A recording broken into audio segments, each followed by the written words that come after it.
तर फायनली साडी शिवून झालेली आहे. बॅक साईडने असं त्याला कॅनव्हास आणि कपड्याचा सपोर्ट दिलेला आहे, मधला पार्ट आहे तो. आणि बॉर्डरपासून साडी रेडी झालेली आहे. थोडीशी मध्ये लेसचं डेकोरेशन केलेलं आहे, लावल्यानंतर छान वाटेल म्हणून. फायनल हा साडीचा लुक आहे. आणि या साडीवरती हा इकडे पदर आहे, त्या पद्धतीने अटॅच न करता डायरेक्ट बनवलेला आहे. तर घातल्यानंतर काहीचा लुक साडीचा असा येणार आहे. सो पूजा माझी मांडून झाली की तुमच्यासोबत फोटो शेअर करेनच, की काही गडबडीमध्ये का होईना मी पूजा कशी मांडलेली आहे. तर साडी कशी वाटली ते मला सांगा.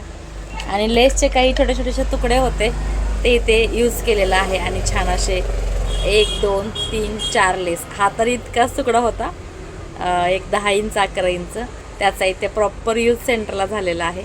आणि छान वाटते, मला तर आवडली. तुम्हाला आवडली का सांगा. आता बाकीची कामं करते, दुपारी जाऊन पूजा मांडेल आणि मग तिथून पुढे बाकीची कामं होतील.